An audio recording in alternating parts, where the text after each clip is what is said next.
the data model detail.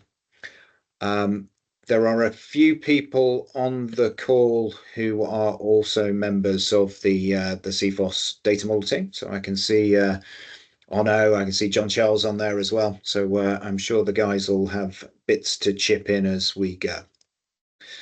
Let me share the screen. And hopefully everybody can see the CFIHOS website. And I'm just going to show you where to find the material that we're going to talk through today, because it is available for everybody online. So from this link, and maybe let me just drop that in the chat as well. I'm sure Peter shared it with you last week, but oh, hang on. No, I'm not allowed to send that. So we'll send that by an email afterwards.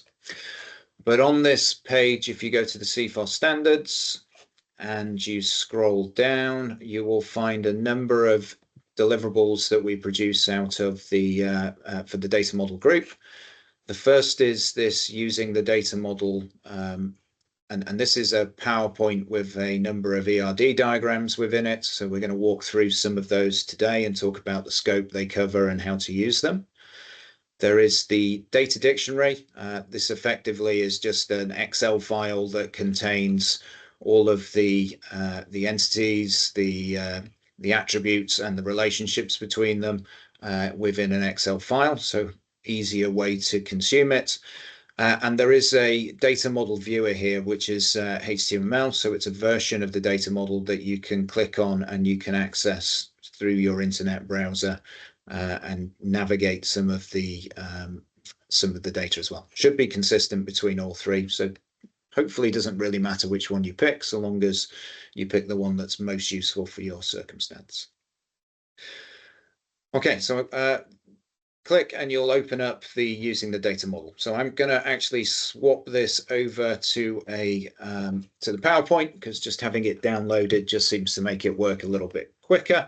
It is quite large. You can see 114 pages that we have so far in the data model. So what I'm going to do in terms of the scope is I'm going to give you a little bit of explanation about how to use this document and how to use the data model overall. And then we have within CFIHOS a number of different topic areas, and they're represented within the data model in different sections. So I will talk you through plant breakdown structure, because that's pretty central to everything, how we hang the plant, the process unit, the tag, and the other associated entities together. So we'll definitely cover that one. We then have a number of other things that we could go to. So we could go to class and characteristics, we could go to model or spare parts, we could look at documents, and we could look at the work that we've got in place for JIP 33, which is effectively how we structure capturing information for procurement. So let's go through the intro bit, through the PBS, and then I'll ask you again which of the areas you're particularly interested to see, or if we want to do a very quick flyby of all of them. Hope that's okay for everyone. Okay, so we just come into the little notes here. There's just a couple of things to note within the way that we use this this document. We have this subtype. So the subtype basically is that we have subsets of the main object, and for this case within the CFIHOS data model we create a main object and then we have a number of different variants of them. So the variants can't have more attributes than what the main object has, but it could have a subset of them. And one of the easiest ways of describing that is we have a tag or equipment class object within CFIHOS, and you can obviously split that out into some tag classes and some equipment classes. And basically the list comes from the same source. It just has a column within the data model where you can indicate which use it's for. And this was intended to help us with maintenance of the list as we go forward, so that we don't get discrepancies between the two. But you'll see a number of these in the model as we go. You've also got some reference here. You'll see a lot of solid lines, and you'll see a lot of dotted lines that are in the model. The solid ones indicates it's mandatory if you've got that bit of information related, and the dotted one is it's a manual relationship. I see Paolo's got a hand up already. There's a question there, Paolo? Yes, you talk about subgroups and subtypes. They are very distinct things. Can you clarify that, please? So we are talking, the way we use this within CFIHOS for subtype is, as I've described, it's a variant, effectively the same object. So there's that example of tag or equipment class, where you could be tag or equipment classes, but all of the attributes that are associated with the tag class and the equipment class have to come from that tag or equipment class object. It might be easier to see it as we go forward. Is there a particular difference that you're trying to highlight, Paolo? Well, my concern is that they're different things. I just need to know what you're talking about. That's it. So apparently, if I just go with subtype, I'm okay. Is that correct? Yes. Subtype and supertype. Okay. Well, I would just assume. I would just ignore the subgroup. Thank you. Okay. Okay. I didn't realize I'd used the word subgroup, but you're talking about here within the text. Yeah. Okay. Right, then the next thing to be aware of is that as we look through the pictures, there'll be different colors for different entities. Now, the main use case for CFIHOS, as Peter probably described last week, is the capital project handover. And so these are intended for that use. So if you see something that's sort of orange color, this is something that we would expect the owner operator to provide. And the example there is the plant name itself. If you see something in green, it's something that we would expect the EPC or the contractor to provide. And the tag is a good example of that, because the tags typically get engineered by the contractor. Yellow, it could be either. So purchase order could be raised by either the contractor or the owner operator. The blue ones are things that we have within the CFIHOS RDL, and these pinky coloured ones, these are things that we're looking to add into CFIHOS in the future. So probably you won't see many of these within the current version, because obviously we've just had release 2 and we've incorporated quite a lot of the objects that were planned to get added in. The views are typically what we use within the RDL, and these are hopefully intended to simplify things. So if I go back to that example of the tag or equipment class, when you look in the RDL, you will see a tag class list and an equipment class list. We separate them out. There are some other entities and relationships that provide some input into those two views. And so it's not what we see in the base CFIHOS data model, but it's what we publish out in the RDL for use, hopefully to make it easier for the people who are using the RDL. Okay, I'm going to jump to this one, which I'm sure most people will have some interest in, around the plant breakdown structure. This is really the backbone of how we join all the information together. We start off at the very top level of a site. So a site can be a geographical area. So I once worked on the Sakhalin Energy project, and our site was effectively most of Sakhalin Island in Far Eastern Russia. And then we had within that site a number of different plants, some offshore processing, some offshore plants, an onshore processing plant, an LNG plant, some other infrastructure around the island. But the site was the thing that we used to group all of this together. We have added very recently this industrial complex element into the model.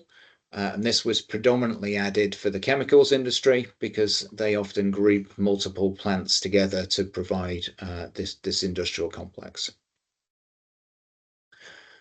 I suspect I don't need to describe to this audience too much about the notation showing the relationship between site and industrial complex, but effectively you must have a site if you're going to have an industrial complex, indicated by the mandatory line here. It's optional to have industrial complexes within your site, and you can have many industrial complexes for the one site. So that's effectively how to read it. And the dotted bit, of course, is it's an optional relationship. Underneath the industrial complex, we would break it out into the plants. The plants are typically a whole offshore platform or a whole LNG plant. And then we have an option to break that up further into a number of different views depending on what you're trying to do. So on the capital project, the typical view that the engineers will use is this process unit, and that's a functional breakdown of your plant. But we could have a geographical breakdown of the plant as well, and that's why we have the area. You could have a construction assembly, which could be broken down further to create your construction work packs. We have commissioning units, and here we've got an example of a subtype with different leaf node commissioning units. So just a breakdown effectively of those different groups. Maintenance, and this is the sort of stuff that goes into your maintenance management system later. So it may not be the same hierarchy that you have for your engineering view. And finally, we've got a view around corrosion, which allows us to group together things that are in the same service with the same materials and the same likely corrosion mechanisms for grouping them. The core of this, of course, is the tag object. So this is the pump or the pressure transmitter or the vessel. And you can see that the key thing is that this thing is always the same, and it's related to many different views depending on what's interested. We also have the option to break down the tag into smaller functional components. So you can have a package tag and then break that down into individual units. My favorite package is the chemical injection unit, which we found had 3,000 different tags in it. So a whole host of stuff that was further broken down multiple layers below. I suspect that this is fairly consistent with what most of the people see and are familiar with from projects. The colors, of course, we would expect the owner-operator to create the plant information, the process unit, what's going into their maintenance systems, and how they're going to break up the corrosion. They may ask the contractor to help in doing a number of these things, but it's typically the owner-operator's responsibility to maintain that as we go forward. There is a hand raised. Yeah, is that Paolo's? Is that a new question? Sorry, I did see it, but I wasn't sure if it was the old question or this one. Yeah, it's a new one. Sorry. Yeah. Okay, I don't know if you want me to keep asking questions. I can stop and let you go, but. No, feel free to ask. Feel free. Okay, so I'm confused about the spatial data you have here because you're saying that the site is located at a plant, and then a plant can be broken up in multiple areas. So when you're saying a site is located at a plant, this location can be a whole country, can be a region of the country, or it's a specific place. And if it's a specific place, what it means to be broken down in different areas. I just want to know and understand the granularity of this location that you are giving. Yeah. So the beauty of this site is it's pretty flexible around the way that your business is set up. So that example I gave you of Sakhalin Energy, then at the north of the island there was an offshore platform, and then you come on shore with pipelines down through an onshore processing plant, down through an LNG plant at the south of the island. So the area of operation effectively that Sakhalin Energy was working on was around that space, and that's really what the site was trying to represent. You know, the operations of that company. Okay. The plant is the thing that you would typically put a fence around if it was on land, or it's the platform, the offshore platform, and that's the difference between the two. Does that help? Well, and then what is an area within a plant? Is this just a room? Okay, yeah. Okay, so the area. So what we traditionally used to do in this, it would be like your plot plan area for an onshore facility, or it would be your deck and room number for an offshore facility. Today, of course, you could get down even to a GPS coordinate. So that this is a physical, it's a location. It's a geographical location, not a physical location. It's a geographical location that you can. Ideally, what we use this for is somebody new to the asset, and you say, okay, we want you to go and look at this pressure transmitter, and you'd give them some help in where it is on the plant, because the plant could be quite big. Right. So but that area is within the fence. Yes. Okay. Within the plant. Yes. Okay. That's good. Sorry. Go ahead. No, that's good. And please feel free to keep going with the questions. Okay, so this is the relationship view that we have from CFIHOS. The bit that I hadn't finished covering actually was with the colors. We use this within Shell on brownfield projects as well as greenfield capital projects. The colors change, obviously, because you may not have an EPC contractor involved anymore. You may have some sort of engineering services contractor, and some of the ownership of those items change for that use case. But the model applies for both. So just tailor the coloring based on what makes sense for your use case. Within the CFIHOS data model, we're looking at the moment at the relationships view. So that's really just showing us the entities and the relationships. All of the CFIHOS core views will have 3 different layouts. They'll have this one, which gives you a little bit more around the definitions of those entities, but effectively is just showing you the relationships and the definitions of the entities. And then there's a third view, if my mouse will go down to it. And this may be a little bit difficult to read on the screen, so apologies for that for the moment. But this one then will break those entities down into the attributes that are part of it, and it will give you the indication of what is the primary key. So basically things above the line represent the primary key. And I guess from that view, it does become very clear that this area is driven by a combination of the plant code and the area code. So definitely within the fence of that plant. And this has also got some of the business rules that we apply within CFIHOS embedded as well. So here we say that a tag has to be unique within a plant. And the reason for that is that you can have pump 101 on several different plants. And this gives us the option to be able to support that, and in the future to support replication of design to multiple different plants. Okay, Paolo, excuse me, next one. I'm sorry. Would you mind switching to presentation mode? Maybe we could gain a few more pixels. It doesn't give you a lot more, I'm afraid, because my screen's not enormous. But thanks a lot. Thanks. Yeah, a little bit more. Paolo, was there another question there? Yes. So is this tag any device that you may have inside of the plant?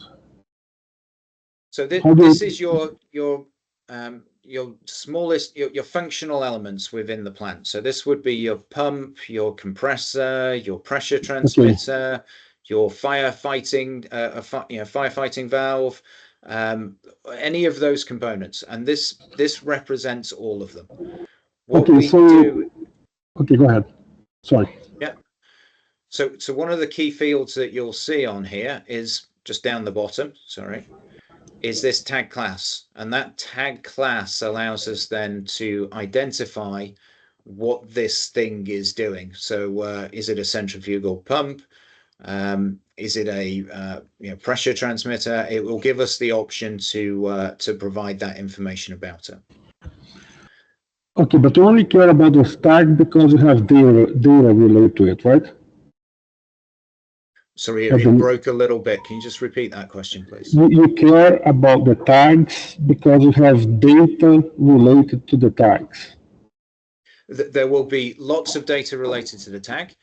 The data that you see here in the entity is the stuff that's common to most tags, not necessarily all, but most tags. So, where it fits in the hierarchy, what status it's at, what classification. There's a safety critical indicator as well, which is dropped down below the line on the bottom there. So that sort of stuff is applicable to all tags. And then driven by the classification, there will be other data requirements that you need for properties related to that class. So it doesn't make sense to collect let's say the fluid for a pressure transmitter, but it certainly makes sense to collect fluid for a centrifugal pump. Okay, I think understanding this tag appears to be very critical for me to continue.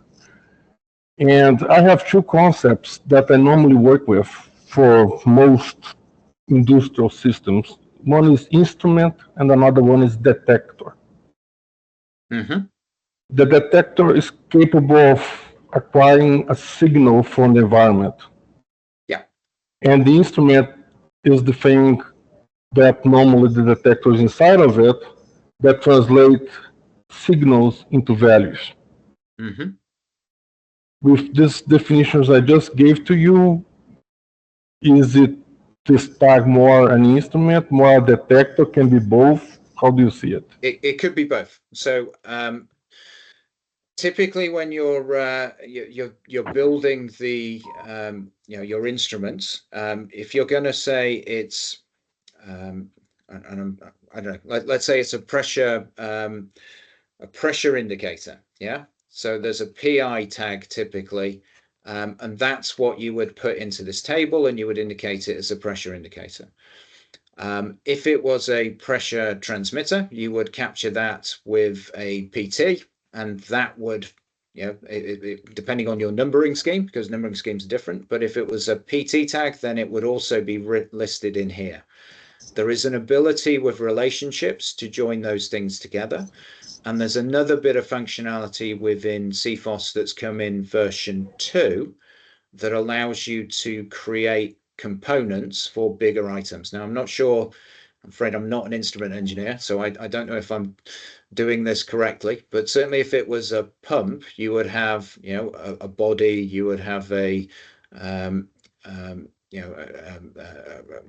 rotor, whatever it is that you, a shaft, whatever it is that you had driving that kind of pump. And they would be components then of this particular tag.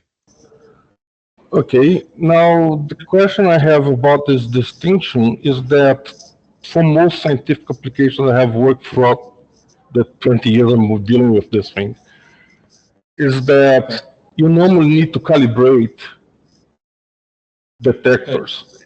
And the calibration of detector, the data calibration, is as important as the data itself.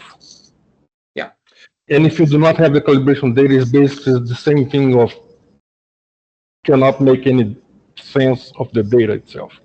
So I think if you think of this tag object as your instrument register, yeah, so the list of instruments that you've got, or your master equipment list if you're taking mechanical ideas, then that's what you're capturing in here.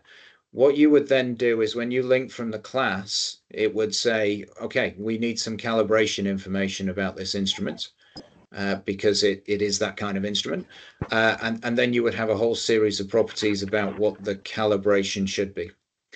Now, it's not RDL, it's not a data model point, but within the CFIHOS RDL, the data that we're collecting today is not real-time information so much. So we're not going to have the what's the current value that pressure transmitter is reporting, but certainly things that say it should be this type and it should be set up this way and it should have this calibration. Those sort of things would be captured as part of the properties. And do you have a notion of deployment of those? Because I see that you have a maintenance unit, and one of the key... Excuse me, this is Niels. I'm a little bit afraid of going too far into the discussion now. I would propose that Jason complete his presentation, and if there are time, okay, that's fine. Sorry, we can continue the discussion. And also, we have set next Friday. That is the whole hour will be for further explanation. Okay, we could save it for that. But thank you so much. Okay, no problem. Right, so that gives us the example from a hierarchy perspective or plant breakdown structure perspective. Just some other views that we typically embed in here. So for that tag object, you would have seen a number of attributes against the tag entity. And so where you see class, tag class, then there is a separate object within CFIHOS with the tag class, and that's an RDL object, and I can tell that because it's in blue. And so there will be a list of values from CFIHOS about what valid tag classes exist. Similarly, there was a tag status, so there's a link across to it's actually a pick list, a property pick list where they're all together, but effectively there is a pick list of values for the engineering statuses. And you can see some of the examples that we would have for those, hopefully familiar to everybody. And then similarly, safety critical item is another property. It would have a safety item, critical item group, and then there would be a list of IOGP recognized safety critical item groups that are defined for you to pick up and use. Over this side, you can see there's also a relationship to who has designed the tag. And that obviously links across to an engineering company, and yeah, that company may be in a particular country. So that's just showing some of the other linkages for the tag. Same sort of logic. Let me jump through. This was the example that we were talking about earlier with the subtype. So we have this master object for tag or equipment class, and a subtype of that is the list of tag classes. The reason that we have this is because some classes just do not make sense in a physical use, so they're not relevant for equipment. Example of that, I guess, is an instrument loop, where you don't have a physical instrument loop, you have a tag for the instrument loop. It's a logical thing, so it's to do with the function, and then you would install instruments. You would have a design of the instrument loop to contain the relevant instruments, and you'd install physical pieces of equipment at those instrument locations. Okay. Right, I'm going to take a quick pause and just check in if, one, there's any questions around how to read the data model in general. And then two, we can have a little bit of a poll on where we want to go next in terms of the contents of the data model. So first of all, I'm sorry, I can't see hands up now because I've got it in presentation mode. So first of all, any questions so far that we need to cover?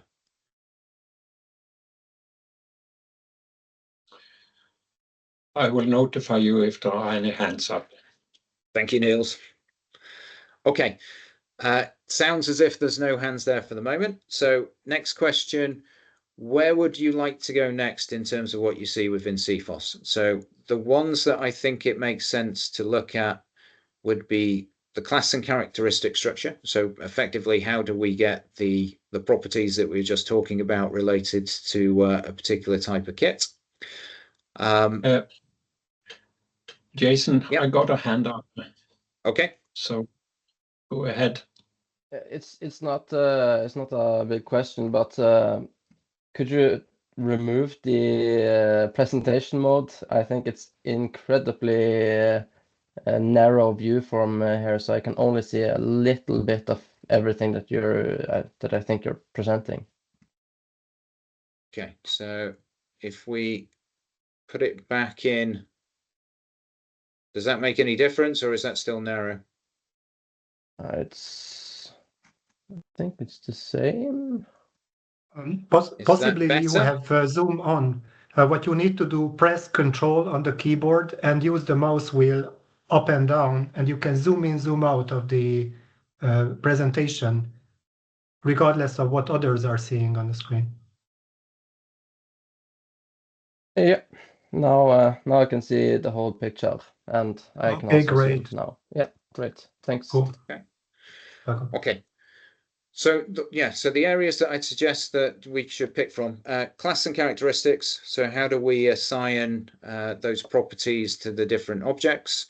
Model part, which would also lead us into spares, documents, and basically GIP33 procurement information, which we could reuse for other sources, or other standards requiring information from procurement. So think VDR type spec. Is there a preference for where we go, or do you want me to choose? This is a version 2, right? Yes. Yeah. Does it mean it's a breaking version compared to the version 1? Is there a... Is it a breaking version? No, so all of this should be backwards compatible. There are a couple of things that we have broken into separate objects as we've gone through. So I know that there used to be a table where we had property information, and in that property information it would also tell you what source standard the information came from and what the name was. And we've broken that entity up into two entities. But it should be backwards compatible with a few tweaks to those specific areas that have been worked on.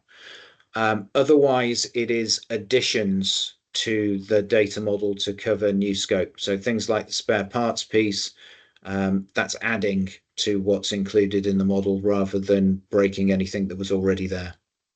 Okay, if so, then I have a wish if you could look at the properties on the upper classes. Yeah. Because in the previous version, tag was overloaded with properties. That would be great. Right. So, so here we go. So I'll walk you through the model as we go, and please feel free to chip in with any specific questions you may have. 236. Yeah. Okay. So was that Peter's voice I heard there as well? Yes, yeah. I was just going to say, when we talk about the version numbering, one of the primary reasons that we've gone to version 2 is around the documentation, because we completely reconfigured the spec doc, and that is a break in the sort of like under the semantic numbering. That is completely different. Whereas you're quite right, Jason, in terms of the RDL and the data model is predominantly additions and extensions too. But the breaking part of version 2 is around the spec doc and turning it from a narrative document into a true requirements document. Yeah. Okay. So let's look at the classification first, then we'll get into some of the characteristics and the reasoning behind them. So this tag or equipment class, and I've been mentioning it a couple of times that we create subtypes of that, one for the functional world, one for the physical world. The functional classification is obviously used by our tagged items, and the physical equipment class can be applied to either the individual equipment, so that's the thing with a serial number, or it can be applied to the model part. So this is like Sulzer model part number 1. Yeah, so it's a catalog type item of which you could have many equipments. We also provide a relationship here to allow you to specify which physical classes are relevant for the for use at a functional class.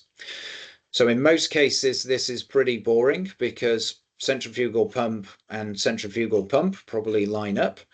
But there are cases where you could have an on-off valve requirement here, and you choose to install a control valve, which obviously has many potential setting points, but two of the potential setting points are on and off. So you could apply that in that application. So that's what this little construct is trying to build.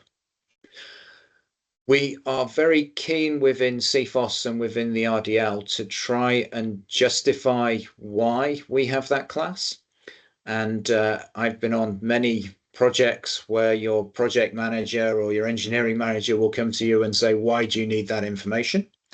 And so what we're trying to do is to relate all of the reference data back to an originating source standard. So for centrifugal pump, ISO 13709, API 610 would be the relevant standards, and we have a way of relating that to the available list of source standards. This construct over here is intended to let us work with other standards, and it basically is a mapping table that says if you are looking at POS-CESA, this is the code that POS-CESA used for this item, and then we can easily map between the two items. And of course, you've got an option in here to have a synonym, because we don't always call the same class the same things as we go around different parts of the world. So that's the main construct. I don't think we'll get anything extra out of the definitions. I don't think there's much more of interest when you look at the individual attributes either. I guess here what you can see is the tag class indicator, equipment class indicator, depending on which of these are ticked, indicates which of these that it would fall into. And you can see down here, we've got a couple of specific attributes that we collect for a tag class. So what are we going to number it? And are we expecting equipment to be installed or not? And over here on the equipment side, do we have materials, spare parts for this? Paula, you got your hand up? Yeah, quick question. What is an example of a tag that's not an equipment? So a instrument loop is the one that I gave earlier, where you don't have any physical piece of equipment installed for that. The instrument loop is effectively a grouping. Another example would be a signal in your control system. So that would be another example of something we would treat as a tag. It's not physical, but it's obviously created and given a number within the design. So is any data stream a tag? Is a stream a tag, a process stream? A data stream. If it is uniquely identified within the design, then yes, it's potentially a tag. Yes. Okay. Okay. Thanks.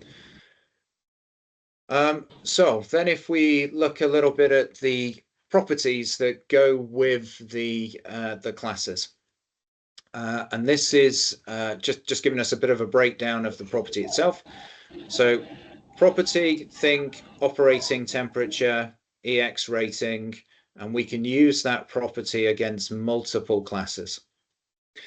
What we then do is we have subtypes of that, which are based on quantitative, so things that are going to have a unit measure, so weight, operating temperature, they would fall into the quantitative ones, and qualitative ones, which are much more driven by an allowable value list or a free text list.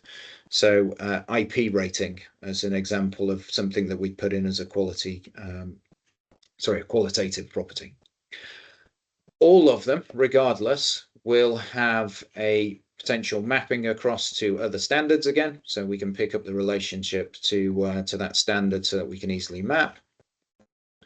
And it's not actually shown against the property on this page, which may be an omission, but the values of those pick lists and the properties themselves would also be related to a source standard that drives them. So I can't remember off the top of my head now what the EX rating source standard is, but there's a couple of different options for that, and it would refer that property back to that standard and say these are the valid ones to use if that's applicable for your project or your asset. Okay. Scroll down through these different views again, and hopefully we get to this page where we start to relate the classes to the properties. We have within the classes as well, we have a small number of what we call abstract tags, abstract classes. And the abstract class is something that we have in there for a hierarchy. But what we don't want is when we go to our supply chain and we ask them to classify our tags or equipments, we don't want to use these top levels of the hierarchy. So when we first turned up for our first shell project and we gave the list of classes to our contractor, they came back the next day and they went, "We've done it, it's finished." I went, "Wow, that's quick." And they'd classified everything with the top node of the hierarchy and not broken it down to the lowest level, which is what we were after. So that's why we were trying to prevent the use of some of the classes for classification. Once you have defined the classes that can be used, then we can start defining properties that are associated with those classes. So the big superset of properties that we have, all of the potential ones, we then go through and we say, right, operating temperature is relevant to a centrifugal pump, and it's relevant from a design perspective. So therefore we put it against the tag class because we're going to design it. Actual actual operating temperature may be what we're actually looking for the equipment. So I picked a very bad example there with operating temperature. Let me try again with a better one. So EX rating, you would put it in because you need something can operate in a particular zone. And then the equipment itself could also have EX rating. And the important thing is that it would have a different value. You would get, this is what it's designed to operate in. This is what the actual piece of equipment is capable of doing.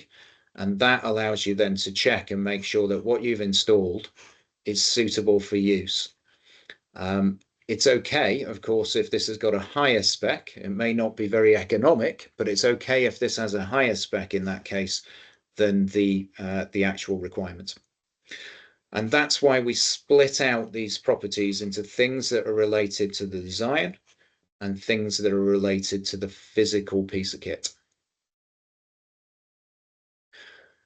The classes then, as we've already seen on the other page, we're using the classes to classify these different model parts, equipment, and tags. And then from that, you will be able to generate out that Pump 101 has a requirement for a set of properties, whereas a different pressure transmitter has a requirement for a different set of properties because it is a different classification. Hoping this is making sense so far. I can see Paolo nodding, so that's good news. Thank you, Paolo. Okay. Yeah, you probably won't be able to read the attribute ones, so we'll skip through those. There was a question earlier about a large number of properties. I'm not quite sure who, I think it was Per had asked about a large number of properties. Yeah, you assign a lot of properties at the top level of the hierarchy of the classes.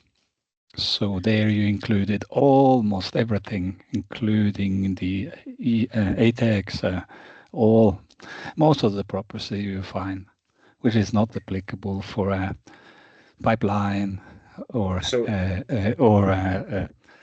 lifting lug and stuff like that. So I'm not quite sure what you've seen from a CFIHOS extract, but that's not what we do. So if you go and look in, we have this property table which has the full list of all of the properties. Yeah, but that's then what I want to see. Right. Yep. But then when you go and look in this tag property, tag class property entity, in here you will see the combinations. You will see that it is relevant for a centrifugal pump to have a set of properties, a pressure transmitter to have a different set of properties. So you have to pick the right object that you're looking in. The property table itself, maybe it's worth just showing that, going back and seeing it. So if we actually go into the RDL itself, just pull the Excel version. Yep, that's the one I'm looking at. So remember that we have the views in here. So it's not the direct tables that you're seeing within the data model that we were looking at. At the very bottom of the data model document, there are a set of views that we use to build what you see in this RDL file.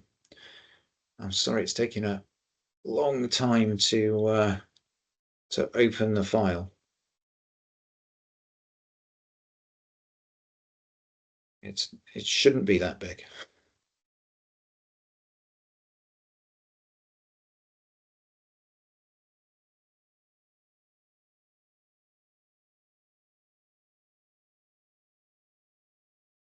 Okay, I'm not sure quite what's happening with the with opening it on my connection. Let's go back into the properties, but it definitely should give you class and the property that's required for that class. And what we definitely do not support in CFIHOS today is inheritance. So what you were saying about everything's at the top of the hierarchy and drops down, that's not what we implement today within CFIHOS. We have that separation out for the different classifications. I think it has returned. Okay, good, it's returned. So here, so if we go into the property table or the property view, then here you see the different property names with a description of what they are. It's got the unique ID for CFIHOS, and then it's telling us whether it's textual, numeric, the size. It's giving us a link to the unit of measure. It's giving us, this is the unit of measure code. These are the CFIHOS IDs for the code. If there is a pick list, it will give us the relevant pick list. If there is a synonym, it will give us that. So that information is there as a single large list of properties. Now, if I go to tag class property, what you will see in here, we filter it down for my favorite centrifugal pump.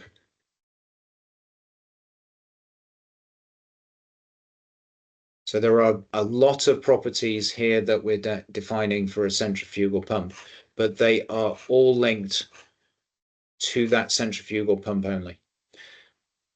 The reason why we have so many properties here now for centrifugal pump is that we've gone through with JIP33, who have defined a procurement data sheet for this item. And Onno's on the call, so I have to give Onno a bit of kudos for this, because he's gone through and done the centrifugal pump one and identified all of the property requirements in that procurement data sheet and then link them here against the centrifugal pump. If I pick a different item, so let me take some sort of compressor, take centrifugal compressor, you can see we have a lot less properties for a centrifugal compressor because we have not gone through the JIP 33 procurement datasheet yet and added in all of those additional property requirements. This is still using the old properties that we've had in CFIHOS for a long time, and they were driven by a set of rules that focused on are we going to use this information as data?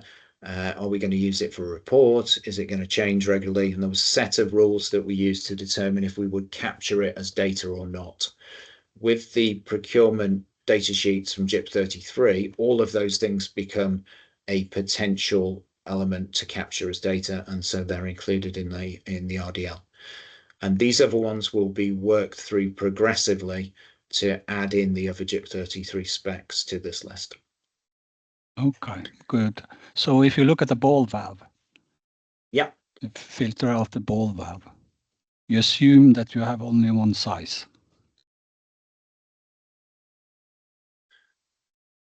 We have nominal diameter for the ball valve, so this could be any size, but in here you would capture, I'm 2 inch, I don't know, 10 centimeter, whatever it is that you're using as the diameter. So you can then support any size of valve. Okay, so inlet size different from outlet size, including a drain? Yeah, that's not captured in here as a property as yet. When we do that JIP 33 procurement sheet, I know there's inlet and outlet on those ones, but from the old set of properties. So to get the complete database, you need this CLAT library and the procurement datasheet. We are That's adding the philosophy. in. Yeah, okay. Yeah, I guess the other way that you could do it as well is that within the data model, and I didn't show this for the tag, but within the data model, we have a physical connection between tagged items. So somewhere up here, there is a physical connection. Finding it quickly. Here. So as you can see from this, we have a physical connection, and so there will be a pipe coming in and a pipe going out. And I guess the inlet and outlet could also be captured against the pipe. So there is a potential that it could be captured against the pipe rather than against the individual valve, and then you just track the relationship. But going forward, there will definitely be an inlet and an outlet for the valves added to the RDL. Yeah.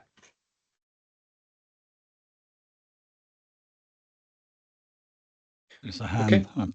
Yeah, I see Peter's got a hand up. Yep. So please, Jason, confirm my suspicion. So when we are talking about a data model, there are some subtypes and supertypes, subclasses and superclasses. But this categorization allows us only to represent the data in a hierarchical form, possibly a tree representation. And sometimes the data is just not so single dimensional. You would maybe you want to have multiple type of views of your overall data, kind of slicing it up. And the introduction of tags allows us to have different type of views and different type of slicing of our overall data. Is that correct? I'd say no, because this is a logical model of the the subject area that we're dealing with. It is not a physical application. So when I'm using this, if I want to see across the flow, I will use this tag and connection relationship to follow the flow along a pipe, through a vessel, along the pipe to a pump, along the pipe, and connected to the pipe maybe some instruments. So I can use that view, or I can go back to the views that are predefined for the hierarchy, and I can come that way, or I can even come at it from a perspective of okay, I've got a purchase order. What have I bought on that purchase order? And then show me where that purchase, the bits of equipment on that purchase order have been installed in the plants. So I think don't think of this as an application. That this is basically like your London Underground tube map. It allows you to navigate between the different things to find it. It's not a tool that you go in and drives you to do things in a certain way. There are certainly limitations with any enterprise ER entity relationship type diagram, and Onno and John Charles within CFIHOS are working to put together some more semantic models to support this going forward. But I think the one bit that we all agree on is that we need this tube map before you could actually make real value out of the semantic world. Thanks. This is Nils again. We are at the top of the hour, and we have made a point out of ending also these meetings on time. People are starting to drop off, and I hate if they don't get important things when we discuss it. But as I said in the beginning, next Friday we will have more time for discussion and questions and answers. So if you could join us next Friday, that would be good. Also, if you have questions, I would be very, very pleased if you could send them to me or to Jason Roberts directly. So I hope you have time to join us next week also, Jason. Yeah, I can join next Friday. Mm-hmm. That's good. So then this is the way we have solved this in the past, so people really can make sure that they don't miss anything. Yeah. Okay, then thank you so much for showing up. I was afraid this time because there were so many things in parallel, but we had consistently at least 33 participants, and that's not bad at all. CFIHOS is important for several of the projects who are really working on this. It's important for the DISC project, and it is important for the PVN project as well. So thank you again. And thank you, special thanks to you. Hope it was helpful. And have a good weekend. Enjoy your weekend. Bye-bye. Enjoy Bye-bye. the weekend. Goodbye. Thank you. Bye-bye.